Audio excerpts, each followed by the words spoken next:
তো হাই বন্ধুরা, আমরা এখন মাঠে শাক তুলতে এসেছি। আর এই দেখো পুকুর পাড়ে সবাই নেবে শাক তুলছি। মাম এসছে, পুকু এসছে, আমি এইগুলো তুলতে এসেছি। এরা জঙ্গল করাচ্ছে। আর দিদিকে দেখো, সেই এত শাকের চোট, একদম পুকুরে নেবে আছে, পুকুরে নেবে শাক তুলছে। ভাবো তোমরা, শাক জীবনে শাক কেনে না, ঠিক আছে? এই তুই নেবে যা, আমার কাছে এস না।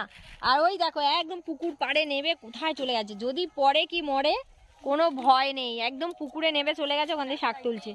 শাক খেতেই হবে, দাদাকে শাক খাইয়েই ছাড়বি, এরকম একটা ব্যাপার। আমাকে তো খেতে হবে, শরীরটা তো এইভাবে তো এই শরীরে ও এই শরীর, এই শাক খেয়ে খেয়ে এই শরীর করেছে। ও আচ্ছা আচ্ছা, দুর্বল হয়ে গেছে, এই জন্য করছে, পুকুরে নেমে যাচ্ছে শাক তুলতে গিয়ে। আর ওই পুকুরের মধ্যে না অনেক কলমি শাক হয়েছে। দিদি ওইখানটা দেখো প্রচুর হয়ে আছে কলমি শাক।